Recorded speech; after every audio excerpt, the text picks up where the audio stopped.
Don't skip. Most people think self-respect is about fighting back, standing up to toxic people, matching their energy, proving you won't be disrespected. They think it's about shouting louder, walking away faster, or cutting someone off before they can hurt you again. So they yell when yelled at. They manipulate when manipulated. They try to win every battle. And sometimes they do. But in the process, they lose something far more important: themselves. The Stoics understood something most people today completely miss: that real power is not in reacting, but in restraint. The moment you lose control of your emotions, you hand over the steering wheel of your life to someone else. Self-respect isn't loud, it's quiet. It's the discipline to stay calm when your ego is burning. It's the strength to walk away, not because you don't care, but because you do, about your peace, your standards, your inner world. And in this video, we're going to break down 6 timeless Stoic principles that will teach you how to command respect, not by force, but by presence. You're watching Don't Skip, and this is how real self-respect looks. Principle 1. Never chase validation. The Stoics taught that the more you seek validation, the more power you give others over you.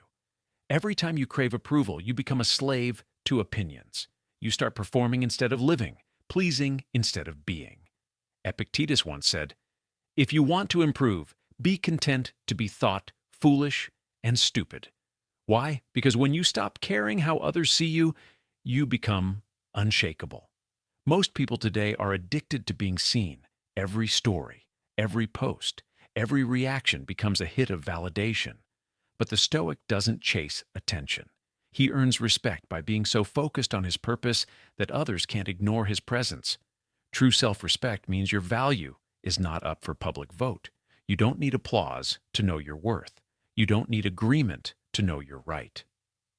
When you validate yourself, no one else's opinion can control you again. That's the first rule of real strength. You don't chase validation, you build value. Principle 2. Protect your energy. Like it's gold, not everyone deserves access to you. Not everyone should be allowed to disturb your peace, but most people give their energy away like it's nothing. Arguing online, defending themselves to people who never cared, over-explaining to those who already made up their minds. Marcus Aurelius once said, "You have power over your mind, not outside events." Realize this, and you will find strength. The Stoics believed that your mind is sacred ground. You can't control the world, but you can control what you let in. Every argument, every insult, every piece of drama you entertain, it's rent-free space you give away inside your head. Self-respect means learning to protect your peace like it's your most valuable possession. You don't respond to everything that pokes at you. You don't chase closure from people who never gave you clarity. You choose silence, distance, and composure, because your energy builds empires when it's not wasted on nonsense. Sometimes the most powerful move isn't proving your point. It's walking away so gracefully that they question what they ever had over you. Principle 3. Master the art of emotional control. The Stoics understood that emotions aren't enemies. They're signals, but most people drown in them. Anger, jealousy, fear, they let these emotions drive every reaction, every decision, every word. Seneca once said, "He who angers you conquers you." And that single line holds the entire secret to power. The moment someone can trigger you, they own you. They pull your strings while you convince yourself you're fighting back. Real strength is not found in outbursts. It's in the pause before them. A Stoic doesn't deny emotion.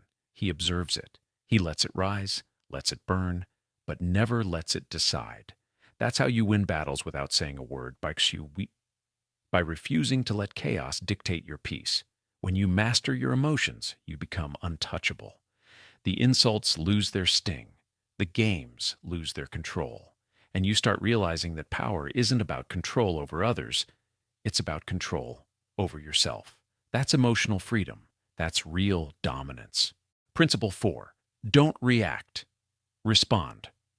Most people live their lives in reaction mode. Someone disrespects them, they explode. Someone ignores them, they overcompensate. Someone lies. They seek revenge. But reaction is weakness disguised as strength. It's the illusion of power, not the presence of it. Marcus Aurelius wrote, "If you are distressed by anything external, the pain is not due to the thing itself, but to your estimate of it, and this you have the power to revoke at any moment." Think about that. You don't suffer because of what they did. You suffer because of what you tell yourself about it. The meaning you assign to events is what controls you.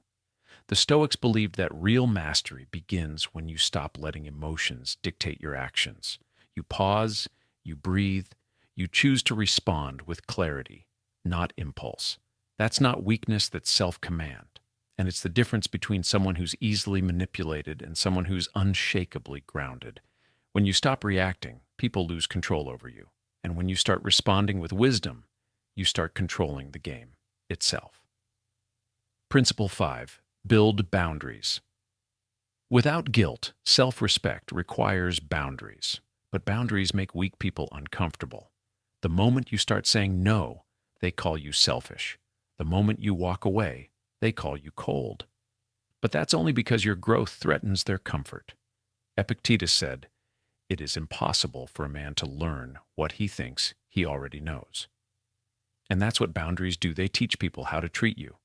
They're not walls of arrogance, they're doors of self-worth. You can love people and still not tolerate their disrespect. You can forgive someone and still choose not to let them close again. Boundaries don't push people away. They protect your peace from those who never valued it in the first place. A Stoic doesn't beg for respect. He creates conditions where respect becomes the only acceptable currency. He doesn't explain his standards, he embodies them. And when you stop apologizing for your boundaries, the world starts realizing you weren't being difficult. You were just done settling. Principle 6. Be alone. Until it's right, the Stoics believed solitude isn't loneliness, it's alignment. In a world obsessed with connection, validation, and constant noise, choosing to be alone is seen as strange. But that's exactly why it's powerful. Most people rush into relationships, friendships, and environments just to escape the silence of being with themselves. But what they don't realize is that silence is where transformation happens. Marcus Aurelius spent years writing his thoughts in solitude, not for an audience, but for clarity. Because when you're alone, you start to see yourself clearly, your patterns, your habits, your truth.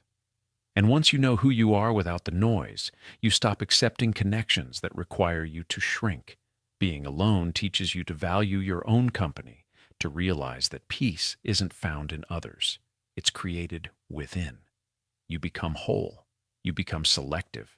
You stop chasing people and start attracting alignment.